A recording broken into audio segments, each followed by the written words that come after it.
हाँ जी। दुनिया का कायदा है कि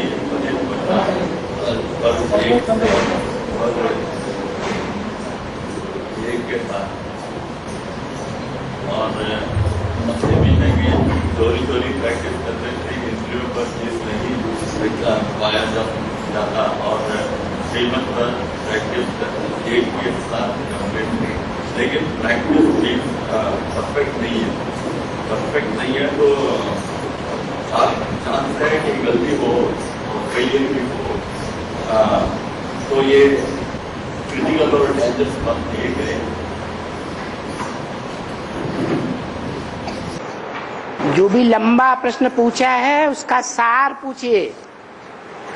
सार यही प्रैक्टिस कह रहे हैं कि जो जीतने के लिए प्रैक्टिस है ना, वो अगर प्रैक्टिस के बारे में बोला है कि ना कि तो ये प्रैक्टिस वर्ड है ना, वो थोड़ा खतरनाक नहीं है क्या? Practice makes a man perfect. हाँ वो तो ठीक है, लेकिन प्रैक्टिस में फेलियर का। लेकिन परफेक्ट तब बनेगा जो गीता में बताया है कि याद की प्रैक्टिस में परफेक्ट तब बनेगा, एक की याद में परफेक्ट तब बनेगा जब इस दुनिया से वैराग आएगा। लेकिन मैं कह रहा हूँ कि इंद्रियों पर जीत पाने के लिए, हाँ जी, तो इस पर जीत पाने के लिए हम सर्व करते याद करना, ये भी तो है। हाँ जी। तो इसलिए अगर श्रीमत अनुसार की प्रैक्टिस करने के लिए बोला है अगर सीढ़ी में, तो उसके लिए भी अगर प्रैक्टिस है तो फेलियर हो सकता है। मतलब प्रैक्टिस भी परफेक्ट नहीं है, इस वजह से फेलियर हो सकता है। और ये डेंजरस बात नहीं है क्या? ये बुद्धि का पतन होता है तो मन का भी पतन होता है, और मन पतित बनता है तो इंद्रियां पतित बनती हैं। इंद्रियां पतित बनती हैं तो शक्ति का क्षय होता है, और शक्ति का क्षय होने से क्षीणता आती है। मूल बात क्या हुई? जो गीता में बताया है, उद्धरेत आत्मा आत्मानम नात्मानम अवसादयेत। उत्हरेत, उत माने ऊपर, हरेत माने हरण करके ले जाए। किसको? ज्योति बिंदु आत्मा को। ज्योति बिंदु आत्मा को हरण करके ऊपर ले जाए, ऊंची स्टेज में ले जाए। उद्धरेत आत्मा आत्मानम, मना किसके द्वारा ले जाए?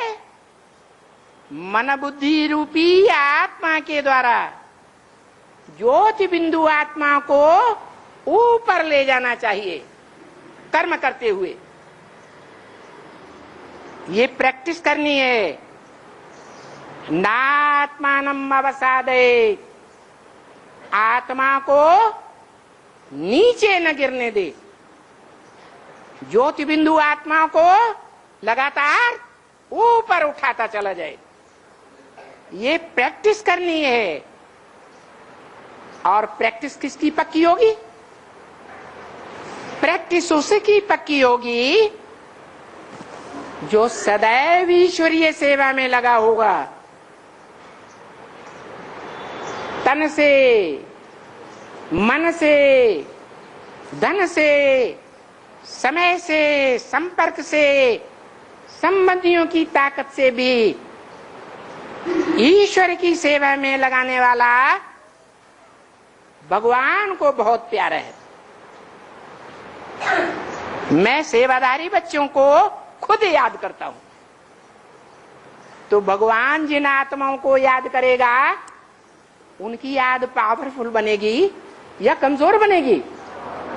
पावरफुल बन जाती है। इसलिए बताया कि याद करने के दो ही तरीके हैं।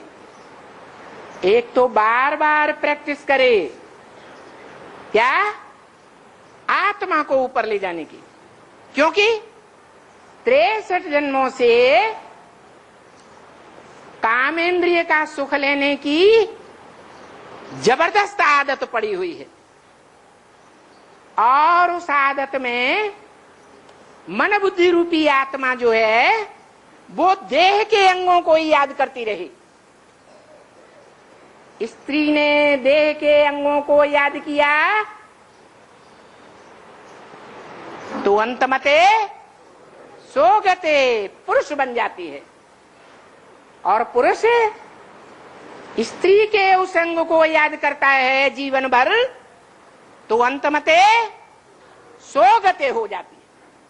अब भगवान बाप बताते हैं दो ही तरीके मुझे अभिविचारी रूप में याद करने के, सिर्फ दो तरीके। क्या? एक तो इस दुनिया से बैराग आ जाए। क्या? कैसे बैराग आ जाए? इस दुनिया में सब झूठे हैं, एक भी सच्चा नहीं है। ऐसी परीक्षा अब होने वाली है और हो भी रही है। दुनिया में लोग मानने लगे बाप बाप नहीं है, माँ माँ नहीं है, बच्चा बच्चा नहीं है, पत्नी पत्नी नहीं है, पति पति नहीं है। सब में झूठापन भरा हुआ है। इस सृष्टि पर एक ही बाप सच्चा बन करके आया है, और वो सच्चे बाप सबको सचखंड में ले जाने वाला है, सबकी सदगति देने वाला है। ये बात बुद्धि में पक्की पक्की नंबरवार बैठती जाएगी तो इस दुनिया से बैराग आता जाएगा, और बैराग आएगा तो एक में बुद्धि लगेगी। लेकिन बुद्धि तक तो प्योरिटी पहुंच जाती है, ज्ञान और प्रैक्टिस तक तो, लेकिन इंद्रिया तक तो मतलब दृष्टि तक भी पहुंच जाती है। लेकिन उसके बाद तो उसी में ही प्रॉब्लम होती है। मतलब ये क्या मतलब मन बुद्धि भी बन जाता है तो, लेकिन इंद्रिया नहीं बन पाती है। इंद्रिया नहीं बन पाती हैं, इसीलिए तो बोला भले इंद्रियां परान्या हो, इंद्रियां बड़ी प्रबल है, लेकिन इंद्रियेभ्य परम मन, इंद्रियों से भी प्रबल मन है, और मन से भी प्रबल है बुद्धि है। मनसस्तु प्राबुद्धि, बुद्धि माने तीसरा नेत्र। मनुष्यों में जो बुद्धिमान है वो त्रिनेत्री के रूप में दिखाया जाता है। वो सब मनुष्यों की बुद्धि है जो सारे संसार को कंट्रोल करता है, विश्व पिता कहा जाता है। और उस बुद्धि से भी जो परे है, यो बुद्धिया परसस्तुष है, जो उस त्रिनेत्री बुद्धि से भी परे है, वो है भगवान, जिसे परम पिता कहा जाता है। उस एक परम पिता की याद में रहो, उसका आसरा लो। माम एकम शरणम ब्रज, मुझे एक की शरण में आ जा। एक आत्मा है, उसकी शरण में आ जा, माना उसकी बातों को मान के चल, और कोई की बात को नहीं मानना। ज्ञान से तो बुद्धि तो जाती है ना, बुद्धि सुधर तो जाती है, तो बुद्धि और मन तो सुधर जाती है। तो जिनकी जाती है वो सारे विश्व पर कंट्रोल कर पाते हैं। नहीं, अल्पकाल के लिए भी जाती हो तो जिनकी अल्पकाल या दीर्घ काल के लिए बुद्धि जाती रहती है, बुद्धि सुधर जाती है, बुद्धि सुधर जाती है ज्ञान से। सदा काल के लिए सुधर जाती है या अल्पकाल के लिए सुधर जाती है? अल्पकाल के लिए या सदा काल के लिए है? अल्पकाल के लिए। परंतु जिसकी बुद्धि सदा काल के लिए सुधर जाती है, उसकी बात है, वो ही विश्व पिता बनता है, विश्वनाथ बनता है। लेकिन सभी नंबरवार तो इंद्रिय तो बनेंगे ना। तो नंबरवार राजा बनेंगे तो सब राजाओं के ऊपर कंट्रोल कौन करेगा? है? वो तो ठीक है, वो तो ठीक है, माने वो ठीक है, लक्ष्य ले, आपने नहीं लिया। तो वो लक्ष्य आपको नहीं लेना है, तो सुप्रीम कोर्ट का लक्ष्य, आपको नीचा लक्ष्य लेना है। मैं तो प्रजापिता का लक्ष्य नहीं ले सकता है? मैं प्रजापिता नहीं बन सकता ना। आप प्रजापिता हैं। मैं अपना प्रजा का प्रतिनिधि हूँ। किसने बताया कि कौन प्रजापिता है? कौन साबित करेगा? अभी ये साबित नहीं हो सकता, गुप्त पार्ट है। जो गुप्त है वो प्रत्यक्ष कैसे हो गया? उससे भी प्रत्यक्ष हो रहा है। कौन प्रत्यक्ष करेगा? नॉलेज से ही प्रत्यक्ष हो रहा है ना। ये नॉलेज से प्रत्यक्ष नहीं होता है। नहीं, अगर विज्ञान में जाते हैं तो ज्ञान बुद्धि में नहीं रहेगा। हाँ तो बोला है। हाँ, और ये भी तो बोला है कि अगर प्रजापिता वाली आत्मा अगर उसको पति से अधिकारी कहोगे तो उसके बुद्धि में कौन सी प्रजापिता वाली आत्मा है जिसको 84 जन्मों का ज्ञान हो गया? कोई है? कोई नहीं कहेगा। तो वो कैसे निरंतर याद करता है? जो हो उससे पूछो। जैसे आप ढूंढते हैं, मैं भी ढूंढ रहा हूँ। वो कौन है, कहाँ है? डीसीडी में है। है? डीसीडी में रोज बोलता है। है? डीसीडी में रोज बोलता है। क्या बोलता है? ऐसे तो दुनिया में बड़े बड़े गुरु हुए, बड़े बड़े महात्माएं हुए, बड़े बड़े धर्म पिताएं हुए, जिन्होंने लाखों की पब्लिक के लिए बीच में सब स्पीच दी। उससे कुछ नहीं होता है, उससे कोई परिवर्तन नहीं होता है। परिवर्तन उससे होगा जिसको जो आंख से देखे, जो कान से 2 शब्द भी सुने, उसकी बुद्धि में सदा काल के लिए बैठ जाए कि मेरा भगवान बाप आ गया। तो शिव बाबा, जो भगवान या शिव बाबा उसी को कहेंगे कि राम वाली सोल जो निराकारी स्टेज पे है उसी को ही भगवान कहेंगे। कोई है ही नहीं। नहीं, अभी नहीं है, तो जब भी होगा तब गा गा गा गा गा गा, ये भविष्यवेत्ता आप ही हैं। नहीं, भविष्य व्यक्ता नहीं, अभी भी बाबा ने बोला है कि अभी भी कभी निराकार है तब शिव बाबा जब साकार एक सीढ़ी में बोला है कि जब साकार है तो उसको बकरा कहेंगे, जब निराकार है तो उसको शिव बाबा कहेंगे, बोला है। माने शिव बाबा बहुरूपिया है।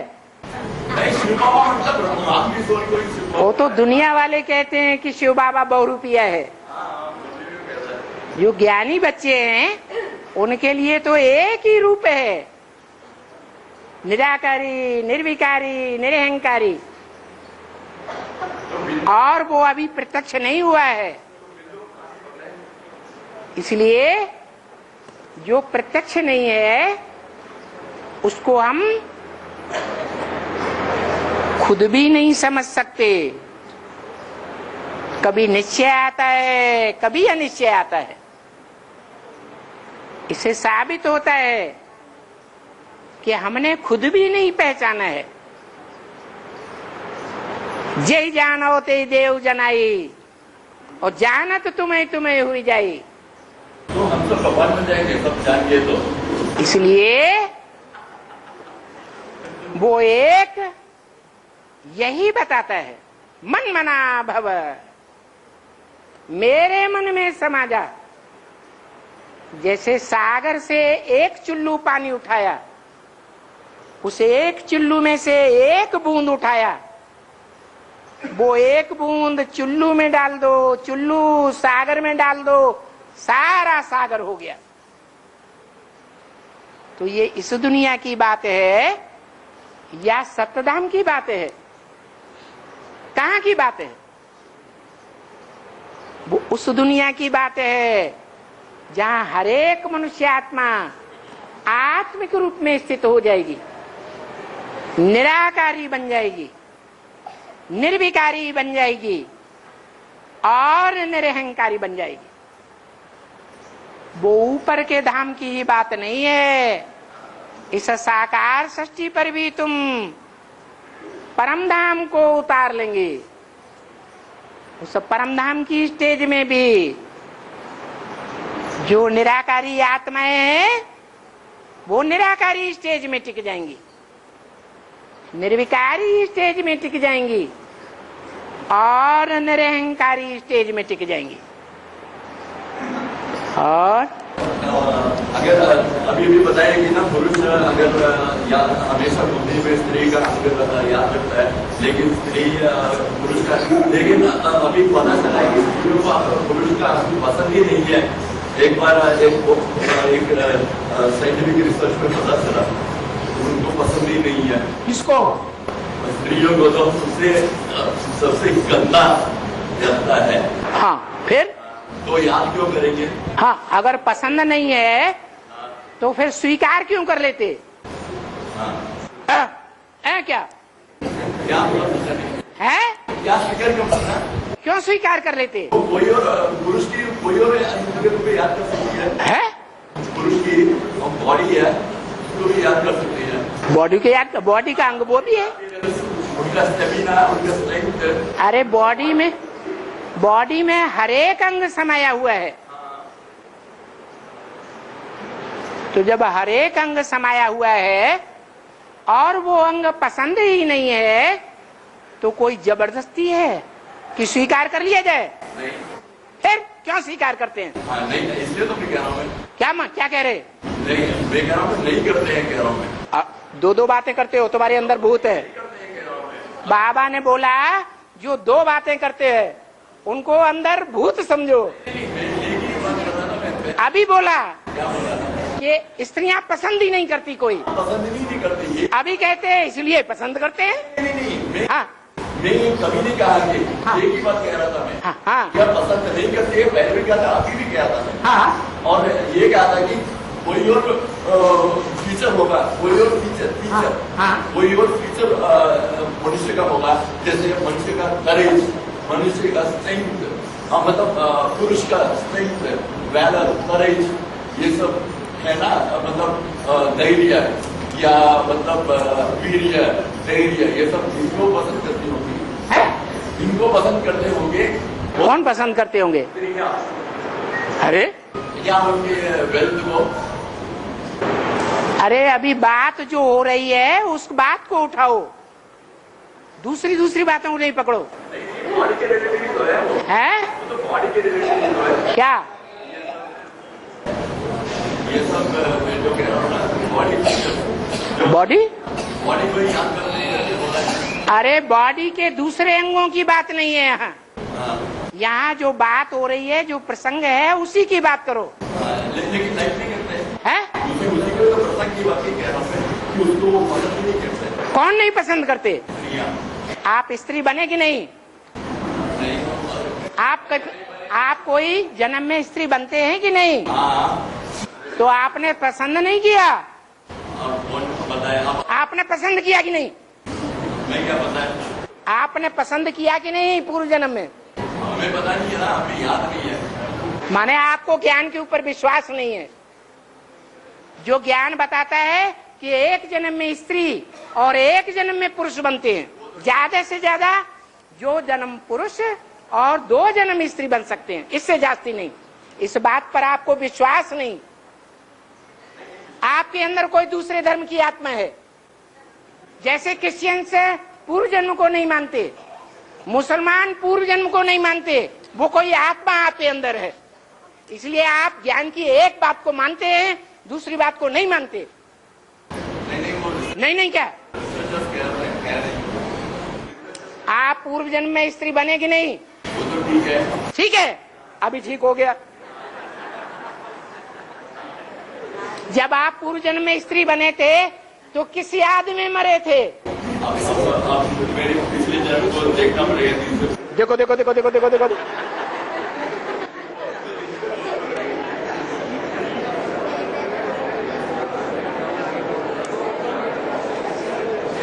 हाँ जी,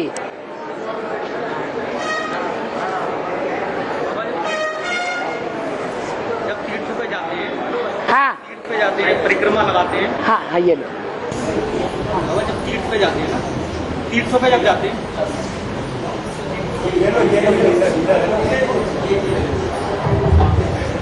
जब तीर्थ पे जाते हैं बाबा, हाँ परिक्रमा लगाते हैं, हाँ और जैसे मुसलमानों में अपने आप को कोड़े मारते हैं, हाँ, तो ये शरीर को कष्ट देने की शूटिंग बेहद में कैसे होती है? जब परिक्रमा लगाते हैं, मंदिर में जाते हैं, तो चारों ओर चक्कर लगाते हैं। चलो औरों की बात बाद में पकड़े। जो मनुष्यों में मुखिया है वो ये काम करता है या नहीं करता है? चक्कर लगाता है या नहीं लगाता है? जगन्नाथ का मंदिर में जो रथ यात्रा निकलती है वो रथ चक्कर लगाता है या नहीं लगाता है? उस रथ में शास्त्र रख करके परिक्रमा लगाते हैं या नहीं लगाते हैं?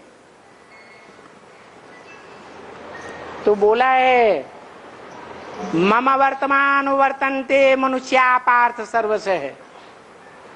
मैं जिस रास्ते का अनुगमन करता हूँ भक्ति मार्ग में, मनुष्य कोई न कोई रूप से मेरा ही अनुगमन करते हैं, चाहे वो हिंदू हो, मुसलमान हो, सिख हो, पारसी हो, ईसाई हो। इसलिए और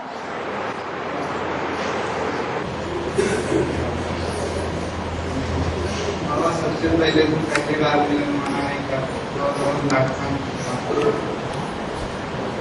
मेरा सवाल है, जीवी कैसेट में सबसे पहले हेडिंग लाइन में ओम नमः शिवाय लिखा है और आप कहते हैं कि सिर्फ एक को याद करो। ओम नमः शिवाय का तो उसमें तो त्रिमूर्ति का भी याद आ जाता है ना, तो उसके जगह शिवाय नमः लिखा है। हाँ, तो मतलब कि ओम नमः शिवाय के जगह शिवाय नमः क्यों नहीं लिखा? क्योंकि शिव जब आते हैं तो तीन मूर्तियों के साथ आते हैं, अकेले नहीं आते, इसलिए ओम लिखना जरूरी है। और हाँ, गुप्त पुरुषार्थ है कि जो हम तन से पुरुषार्थ करें, पुरुष माने आत्मा, आत्मा के अर्थ करें, वो गुप्त करेंगे तो ज्यादा फायदा होगा। जोग जुगुति मंत्र प्रभाव फले तबे जब करिए दुराऊ, ऐसे भक्ति मार्ग में भी बोला। और योग के लिए तो खास, योग माने मेल, योग माने जुड़ाव, योग माने प्रीति, योग माने प्यार। तो प्यार गुप्त करना अच्छा होता है या सबको दिखा दिखा के करना अच्छा होता है? गुप्त प्यार अच्छा होता है। इसलिए योग को जितना हम गुप्त रखेंगे उतना ज्यादा पावरफुल। जैसे कहते हैं गुप्त दान महाकल्याण। तन भी अगर अर्पण किया, यज्ञ में स्वाहा किया, तो गुप्त करे। धन भी स्वाहा करना है तो गुप्त करें, और मन तो स्वतः ही गुप्त है, फिर कोई उसे भी प्रत्यक्ष करते हैं, धुनी रमा के बैठ जाएंगे, लोग भले देखें। बाबा कहते हैं ये निष्ठा नहीं करनी है, बैठ करके योग लगाना ये दिखावा है। असली प्यार क्या होता है? चलते फिरते उठते बैठते जिससे प्यार होता है उसकी याद स्वतः आती रहती है, वो गुप्त प्यार है। ऐसे हमको गुप्त याद करनी है, त्रिमूर्ति की याद करनी है, ऐसे नहीं कहा। तीन मूर्तियों को याद नहीं करना है। मुरली में कहा ये ब्रह्मा तो पतित है, दाढ़ी मूछ वाला है, मनुष्य है, इसको याद करेंगे तो पतित बन पड़ेंगे। दुनिया में भी कोई ब्रह्मा को नहीं याद करता, ब्रह्मा के मंदिर नहीं बनाता, ब्रह्मा की मूर्तियां नहीं बनाई जाती। क्यों? क्योंकि बाप ने मना किया हुआ है। इसलिए आज भी ब्रह्मा की पूजा नहीं होती है, क्योंकि उन्होंने पतित शरीर से शरीर छोड़ा था, अंतमते सुगति हो गई। इसलिए बताया कि पावन को याद करना है। पावन है विष्णु और पावन है शिव बाबा। शिव बाबा माना साकार निराकार का मेल। जो साकार निराकार का मेल है उसमें तीनों आत्माएं समाई हुई हैं। जो सदैव संपूर्ण है वो शिव भी है, उसका पुरुषोत्तम रूप भी है,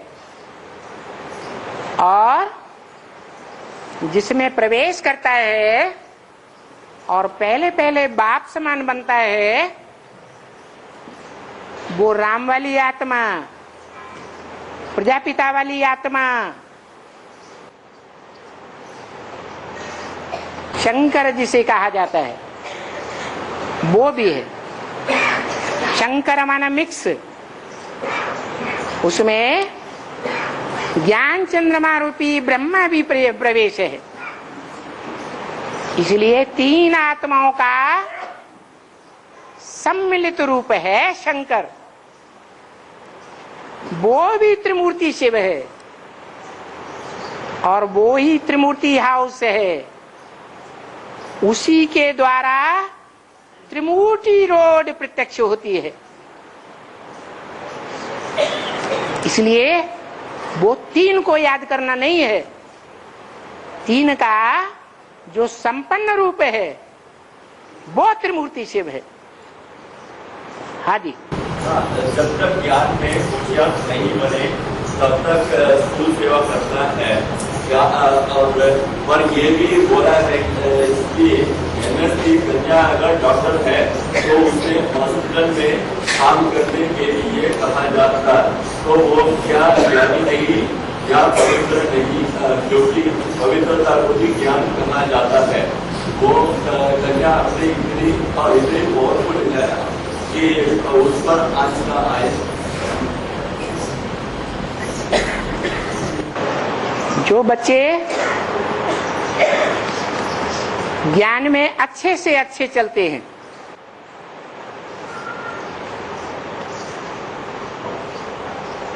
स्वयं भी दुखी नहीं होते। जैसे गीता में कहा है यस्मान्योद्विजते लोको लोकान्योद्विजते चयः। जो स्वयं परेशान नहीं होते किसी से और जिससे दूसरे परेशान नहीं होते, ऐसी आत्माएं परेशानी से रहित दुनिया की स्थापना कर सकते हैं।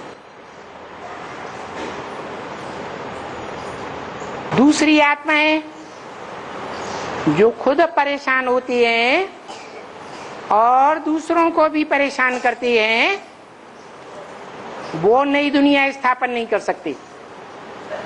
परंतु उनमें भी कुछ ऐसे हैं नंबरवार जो लगातार एक कार्य से संतुष्ट नहीं हो पाते, उन्हें दूसरा कार्य भी चाहिए। इसलिए गीता में कहा है कि अगर कोई मनुष्य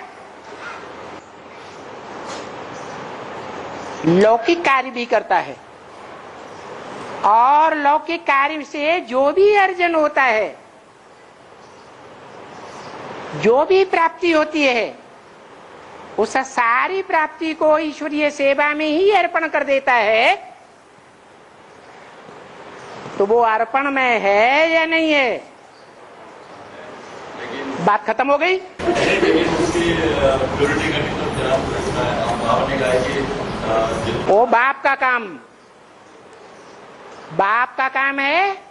जो मेरी सेवा में लगातार लगा रहता है, योगक्षेमं वहाम्यहम्, मैं उसको क्या चाहिए उसकी भी पूर्ति करता हूं, और जो प्राप्त हुआ है उसकी सुरक्षा की भी गारंटी लेता हूं।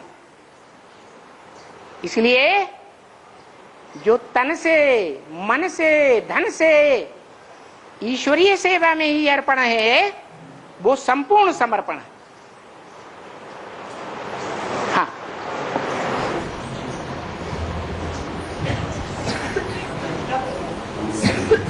बाबा सतयुगी लक्ष्मी नारायण में वो स्वयंवर से पहले बहन भाई होते हैं, बहन भाई होते हैं स्वयंवर से पहले। तो ये युगल जोड़ा कैसे बनता है? ये तो नहीं बनना चाहिए, युगल जोड़ा नहीं बनना चाहिए बहन भाई होते। कौन? लक्ष्मी नारायण स्वयंवर से पहले भाई बहन होते हैं। हाँ सतयुगी। हाँ, तो वो बड़े होकर के भाई बहन युगल जोड़ा कैसे बनता है? आंखों से आंखें मिलाते हैं कि नहीं? अरे श्रेष्ठ इंद्रियों से श्रेष्ठ इंद्रियों का संसर्ग होता है या नहीं होता है? होता है। चाहे भ्रष्ट इंद्रियों से भ्रष्ट इंद्रियों का संसर्ग होता है तो भी दुनिया की पैदाइश होती है, और चाहे श्रेष्ठ इंद्रियों से श्रेष्ठ इंद्रियों का संसर्ग होता है तो भी दुनिया की पैदाइश होती है। फिर समाधान नहीं हुआ? हो गया। हाँ हाँ हाँ, उधर उधर उधर। हाथ तेरा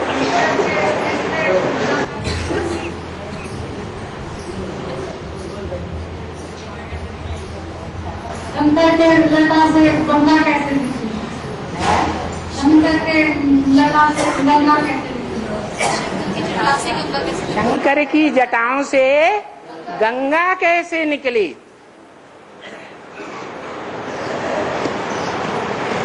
ये खोपड़ा होता है, इस खोपड़े में ज्ञान होता है या कोई नीचे अंग में ज्ञान होता है? खोपड़े में ही ज्ञान होता है। उस खोपड़े में से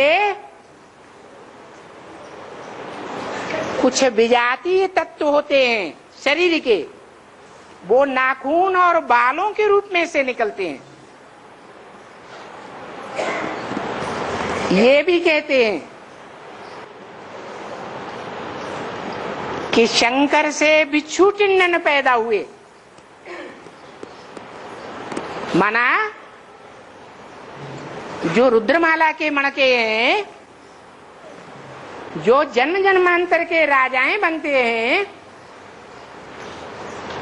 उनमें सतयुग के राजाएं भी श्रेष्ठ बनते हैं और कलयुग के भ्रष्ट राजाएं भी ढेर की ढेर तादाद में बनते हैं। वो सब राजाएं रुद्रमाला के मणके हैं। वो रुद्रमाला के मणके संसार के बीज हैं और वो बीज सबसे पावरफुल हैं। उन बीजों में जो भ्रष्ट युग के राजाएं हैं वो सबसे जास्ती दुखदाई है, और जो सबसे जास्ती दुखदाई बनते हैं वो ईश्वर की मत में मनमत मिक्स करते हैं।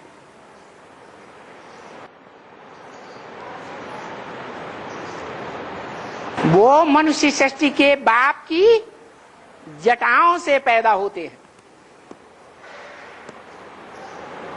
उन जटाओं के ऊपर उन सभी बीजों के जो पूर्वज कहे जाते हैं, यानी सभी बीजों के बीज 8 देव कहे जाते हैं, वो जटाओं के ऊपर रखे हुए हैं।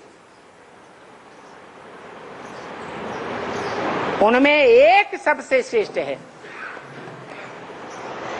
और दूसरे बाकी सब दूसरे धर्मों के बीज हैं। तो बताया कि वो 8 ही तब सक्रिय होते हैं ज्ञान में जब ज्ञान गंगा निकलती है। और मुरली में बोला है ज्ञान गंगाएं निकली है अंत में। अंत में क्यों निकली? क्योंकि यज्ञ के आदि में भी निकली थी वही, और एडवांस ज्ञान के आदि में भी। जो गंगा का पार्ट बजाने वाली मुख्य है वो पहले कन्या के आदि जीवन में, समझदारी के जीवन में पहले ज्ञान उठाती है। परंतु गंगा के किनारे चौकड़ी लगाकर कौन बैठते हैं? सन्यासी। उन सन्यासियों का संग का रंग लगने से या सन्यासियों की जो माँ है, जो मुख्य सन्यासी है भीष्म पितामह, उसकी माँ कौन है? गंगा। और वो गंगा भगवान बाप से ज्ञान लेने के बाद सन्यासी बन जाती है।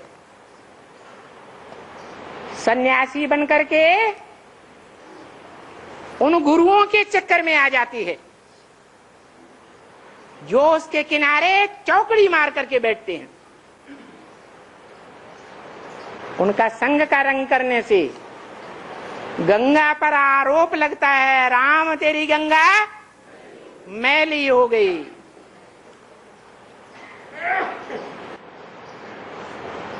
तो बाप ने कहा है जब नदियां सागर से कनेक्टेड हैं तो पावन बनती हैं, और जब नदियां सागर से अलग हो जाती हैं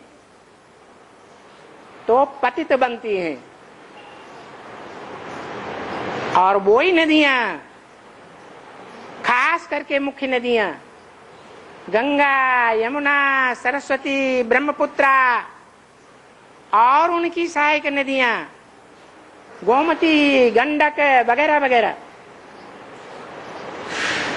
जब इकट्ठी होकर के गंगा सागर में मिलती हैं तब फिर पतित पावनी बन जाती है। इसलिए बोला नदी अगर सागर से कनेक्ट नहीं है तो नदी नहीं है, वो नाला है। अगर नदी सागर से संबंध है, जुटा हुआ, संबंध कैसे जुड़ता है? संबंध देह के साथ ही जुड़ता है। देह है, देह की इंद्रियां हैं तो संबंध है। देह नहीं देह की इंद्रियां नहीं तो संबंध नहीं जोड़ा जा सकता। जैसे शिव बाप आत्मा है, उस बाप आत्मा का संबंध आत्मा रूपी बच्चों से एक ही है, बाप और बच्चे का, बाप और बच्चियों का भी नहीं। दूसरे संबंध तब जुड़ते हैं जब वो निराकार बाप आत्मा कोई साकार मनुष्य में प्रवेश करके अनेक प्रकार के संबंध, अनेक प्रकार की इंद्रियों से जोड़ती है, तो सर्व संबंधी बाप कहा जाता है। ऐसे ही वो नदियां जब बाप से कनेक्टेड हैं साकार रूप में, तो वो पतित पावनी नदी कही जाती है। ये नदियां अभी बालों के रूप में हैं, जटाओं के रूप में हैं, और उन जटाओं से ही वो गंगाएं निकलती हैं, जिनको भगवान बाप का साकार रूप सर के ऊपर धारण करता है। जैसे कोई बाप है, बाप के अनेक बच्चे हैं, उन बच्चों में एक बहुत प्यारा बच्चा है, तो बहुत प्यार होने के कारण उस बच्चे को बाप कहाँ बैठा लेते हैं? सर पर बैठा लेते हैं। ऐसे ही ये अष्टदेव और गंगा भी है, जिन ज्ञान गंगाओं को बाप सर पर बैठाते हैं और पहले से ही बोल देते हैं, ये छोटी छोटी कन्याएं बड़े बड़े धर्मगुरुओं को बाण मारेंगी। और ऐसा फिर प्रैक्टिकल में होता है। जब ज्ञान सागर बाप महाशिवरात्रि के अवसर पर संसार में प्रत्यक्ष होता है, तो वो छोटी छोटी कन्याएं ज्ञान गंगाओं के रूप में बाप उनको सर पर बिठा लेता है। तो जिन गंगाओं को सर पर बैठाता है वो गंगाएं दूध की लोटी के रूप में संसार में भक्ति मार्ग में दिखाई जाती। शिव के ऊपर सोमवार के दिन क्या चढ़ाते हैं? दूध की पानी की लोटी चढ़ाते हैं। उसमें पानी ज्यादा होता है या दूध ज्यादा होता है? पानी चुल्लू भर और सारा का सारा, वो दूध चुल्लू भर और सारा का सारा उसमें पानी होता है। तो ये किसकी यादगार है? ये उन्हीं ज्ञान गंगाओं की यादगार है। जब बाप की बनती है, बाप पर सरेंडर होती है, तो उनमें थोड़ा सा ज्ञान होता है उस लोटी में और ढेर सारा पानी होता है। पानी को मथते रहो, उसमें से मक्खन नहीं निकलेगा, सार नहीं निकलेगा। इसलिए बाप कहते हैं नदियों से कभी मक्खन नहीं निकलता है। नदियों के स्नान करने से कभी मक्खन नहीं निकल सकता। काहे में स्नान करेंगे? वो नदियां बाप की तरफ इशारा करती हैं कि बाप ने ब्रह्मा माँ के अंदर जो ज्ञान बीज बोया, उस ज्ञान बीज में से जो ज्ञान रस निकला है, गीता ज्ञान निकला, गीता माता निकली, सच्ची गीता निकली, मन मुरलियां निकली, उन मुरलियों का मंथन हुआ, मन ज्ञान सागर मंथन हुआ और सागर मंथन से अमृत निकलता है। वो अमृत जो पीते हैं वो अमर बन जाते हैं। तो गंगा के सिर से अमृत नहीं निकलता है। अमृत कहां से निकलता है? शंकर की जटाओं से अमृत नहीं निकलता है। वो अमृत रस कहां से निकलता है? कहते हैं कि गौमुख से गंगा निकली। कहां से निकली? गौमुख से गंगा निकली। और गंगा ऋषिकेश में आकर के पवित्र रूप धारण कर लेती है। ऋषि माने इंद्रियां, ईश माने स्वामी। ऐसा ज्ञान संसार में प्रत्यक्ष होता है जो इंद्रियों को जीत लेता है। वो ऋषिकेश से जब गंगा नीचे आती है तो हरिद्वार कहा जाता है। हरि का द्वार मना कृष्ण का द्वार। कृष्ण वाली आत्मा भी भगवान के असली रूप को पहचान जाती है। जो आत्मा समझती है शिवो हम गीता के भगवान हैं। गीतापति भगवान, मैं कृष्ण की आत्मा ब्रह्मा के रूप में साकार भगवान में ही हूं। उस बात को भूल जाती है और भगवान के असली रूप को पहचान जाती है। तो ये शक्तियां जब मिलकर के एक होती हैं तो हरि का द्वार बनता है। हरि के द्वार में भी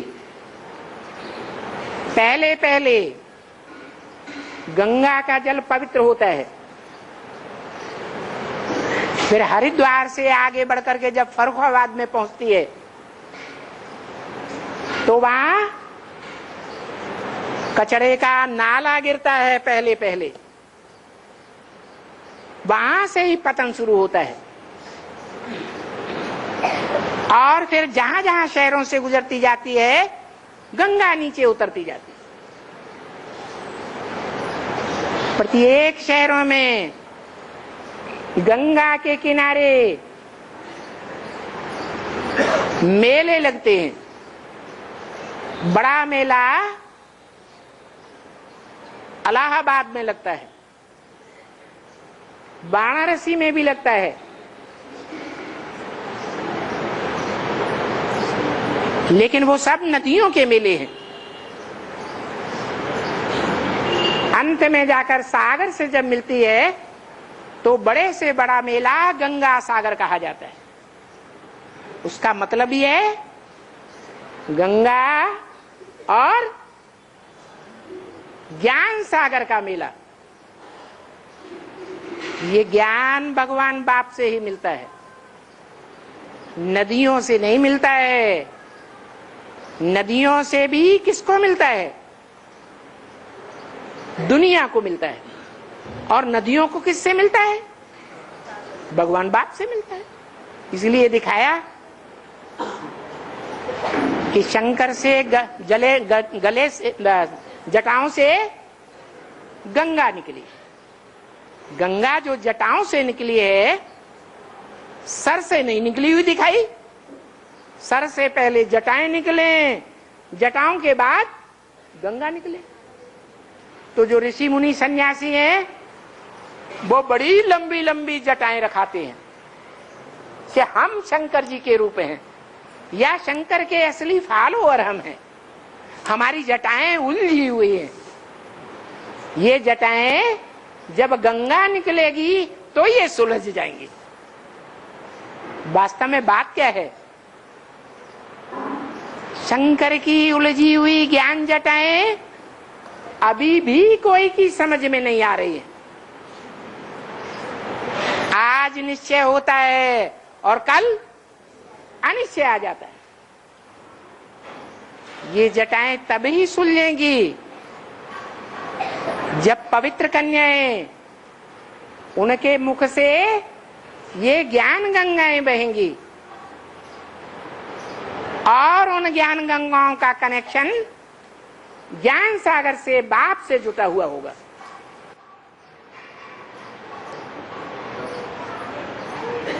इसलिए दिखाते हैं कि जटाओं से गंगा निकले और गंगा के भी 3 रूप हो गए। एक स्वर्ग में गई, एक सृष्टि पर आई और एक पाताल में चली गई। पाताल कोई दूसरा नहीं है। इस पृथ्वी जो गोल है, इसकी जस्ट दूसरी तरफ अमेरिका है, जहां ज्ञान के नाम पर देह का अज्ञान फैलाया जाता है, 5 तत्वों का ज्ञान दिया जाता है,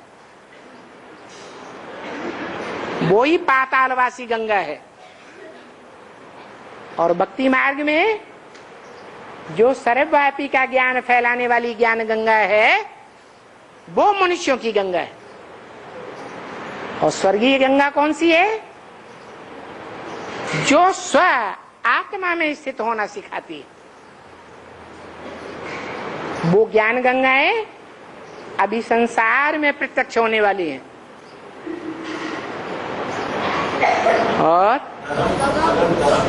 एक व्यक्ति व्यक्तिगत रीति से वो धर्म को मानना पड़ता है, मतलब कोई फायदे के लिए नहीं, लेकिन धर्म अपनी मॉरलिटी के लिए, चरित्र को धारण पर्सनल या प्राइवेट मैटर करके रखता है। या दूसरा बंदा धर्म को वो एक पॉलिटिकल टूल के रूप में यूज करता है। उन दोनों में फर्क क्या है? आप पढ़ करके नहीं बताइए, मूल बात क्या पूछना चाहते हैं वो बताइए। मेरा बात यही है कि एक धर्म अच्छा है करके मान के वो धर्म को पालन करता है। दूसरा आदमी धर्म को स्टडी करता है ताकि हम पॉलिटिकल उसके राज्य हथियार या कुछ और पॉलिटिकल उसका औजार के रूप में उसको यूज करता है, पॉलिटिकल टूल के रूप में यूज करता है। इसमें फर्क किया है। धर्म कोई अच्छा नहीं होता, मनुष्यों के द्वारा स्थापन किया हुआ।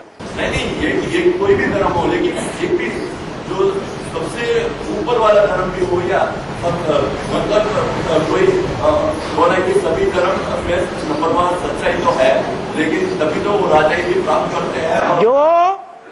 जो सच्चा है उसका कभी विनाश ही नहीं हो सकता। सभी धर्मों का विनाश हो जाता है, इसलिए सब झूठे हैं। लेकिन सनातन धर्म में ऐसे नहीं होते क्या कि इसको पॉलिटिकल टूल के रूप में करने वाले? हाँ, जैसे चंद्रगुप्ता ने भी किया था। चंद्रगुप्ता ने भी तो वो एक ये पॉलिटिक्स को अलग करना और धर्म सत्ता को अलग करना, राज्य सत्ता को अलग करना, ये द्वैतवादी धर्मों ने फैलाया या सनातन धर्म बताता है? करता है। बस खत्म बात। इससे नुकसान ही तो होता है। हाँ, जो द्वैतवाद लाते हैं वो ही नुकसान लाते हैं। ये जो धर्म को राज्य का, ये द्वैतवाद हो गया। जो सनातन धर्म है उसमें धर्म सत्ता का भी स्थान है और राज्य सत्ता का भी स्थान है। राज्य भी एक और धर्म भी एक, राजा भी एक और वो धर्मात्मा भी एक ही है। तो लेकिन अगर धर्म को अगर मगर क्या होता है? अगर आसमान फट जाए, जमीन फट जाए, अगर मगर नहीं।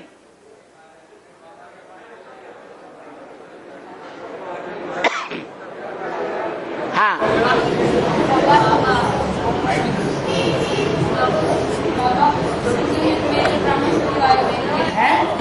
संगम युग में जो ब्राह्मण परिवार में एक दूसरे से बिना गाड़ काटते हैं, उनकी क्या भूमि होती है? संगम युग में ब्राह्मण परिवार में एक दूसरे से लड़ाई लड़ते हैं, बिना कारण ढूंढते हैं, क्या शुक्र होते हैं? वो वहां भी लड़ाई लड़ेंगे।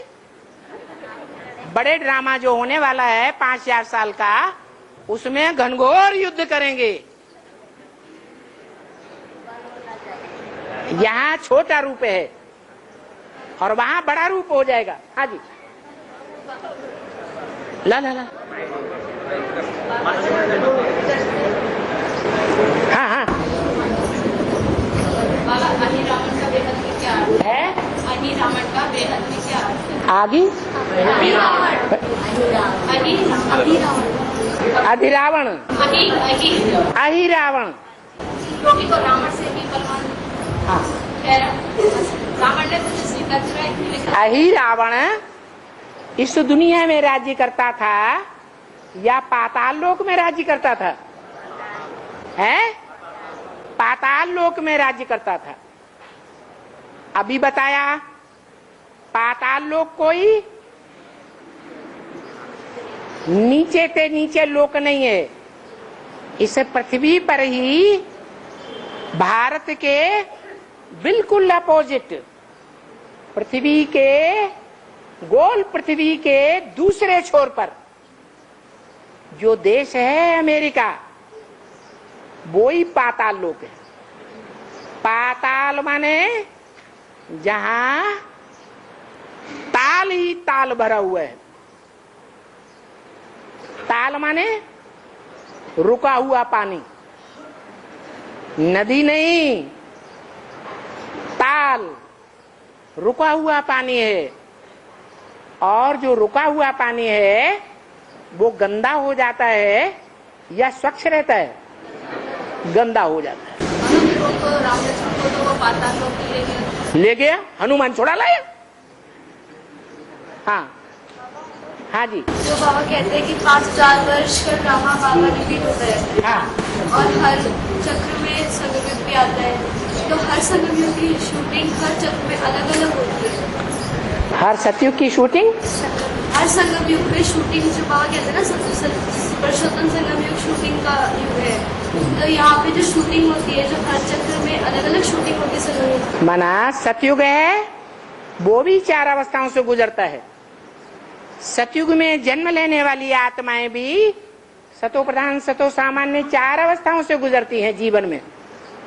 84 के चक्र में 4 अवस्थाओं से गुजरना पड़ता है। और त्रेता युग है, उसमें जो जन्म लेने वाली आत्माएं हैं उनको भी 4 अवस्थाओं से गुजरना पड़ता है। सतो प्रधान, सतो सामान्य, रजो और तमो। और द्वापर में भी जो द्वैतवादी धर्म आते हैं वो भी 4 अवस्थाओं से गुजरते हैं। सतो प्रधान, सतो सामान्य, रजो और तमो। कलयुग में भी ऐसे ही है। माना इस दुनिया की कोई ऐसी चीज नहीं है जो 4 अवस्थाओं से न गुजरती हो। इसलिए हर युग को भी 4 अवस्थाओं से गुजरना पड़ता है। पहले पहले सात्विक युग होता है, इसलिए द्वापर के आदि में जो सबसे पहला शास्त्र लिखा गया, कौन? सतयुग के आदि में कौन सा शास्त्र लिखा गया, बनाया गया? श्रीमद् भगवत गीता। वो दुनिया का आज भी सबसे जास्ती सत्य प्रधान शास्त्र है, भले उसका अर्थ किसी ने नहीं जाना। उसी शास्त्र से दुनिया की आत्माएं सच्चाई को समझ जाएंगी। वो ही शास्त्र है कि भगवान बाप जब पहले पहले इसमें आते हैं संगम में, तो गीता शास्त्र के अर्थों का ही, श्लोकों का ही, भावों का ही क्लैरिफिकेशन देते हैं। यज्ञ के आदि में गीता के ही श्लोक क्लैरिफाई किए जाते थे। और ब्रह्मा के मुख से जो ज्ञान भगवान ने सुनाया, उसमें पहला शास्त्र भी गीता बना। जिसका नाम सच्ची गीता रखा गया था। बाद में सरकार ने उसे बैंड कर दिया। कुल 500 किताबें छपी थी, जो अभी भी कहीं कहीं मिल रही है। तो शुरुआत में कोई भी चीज दुनिया की होती है, पहले सत्व प्रधान, फिर और अवस्थाओं से गुजरती है, अंत में तमो प्रधान।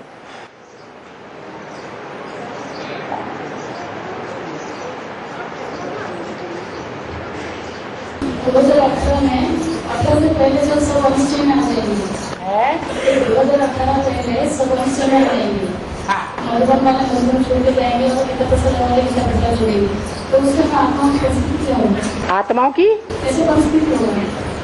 परिस्थिति में आ जाएंगी, पर की स्थिति में आ जाएंगी, स्व की स्थिति को छोड़ देंगी। पर क्या है? पर है ये 5 तत्व। पर है प्रकृति, ये प्रकृति के 5 तत्व ही पर हैं। ये प्रकृति ही महाकाली है। महाकाली के प्रभाव में सब आ जाएंगे। ये महाकाली जितने भी काले काले धर्म हैं, उन सब काले धर्मों की मां है जगतम्बा। वो जगतम्बा तमो प्रधान बनती है तो महाकाली बन जाती है। महाकाली का मतलब घोर अज्ञान अंधकार की रात्रि फैलाने वाली। बाप कहते हैं मैं एक व्यापी हूं, और जो प्रकृति रूपा महाकाली है, जिससे माया हाथ मिला लेती है, वो माया, वो प्रकृति रूपी महाकाली कहती है भगवान के अनेक रूप हैं, भगवान सर्वव्यापी है, एक व्यापी नहीं है, और सबकी बुद्धि भ्रष्ट कर देती है, सबको अपने चुंगल में ले लेती है। भगवान जो ज्ञान सुनाता है वो माया के फॉलोअर्स, माया और प्रकृति का अज्ञान सुनाते हैं। 5 तत्वों की ही बातें करते हैं। 5 तत्वों का अवलोकन करने वाले, आलोड़न करने वाले वैज्ञानिकों की ही बात करते हैं। दुनिया को स्वर्ग हम बना रहे हैं, हम स्वर्ग करने वाले हैं, हम कुरु की औलाद कौरव हैं, हम स्वर्ग बनाएंगे। ऐसा मनुष्यों की बुद्धि में बैठता है। भगवान वगैरह कुछ नहीं है, सारी दुनिया में शैतान ही शैतान।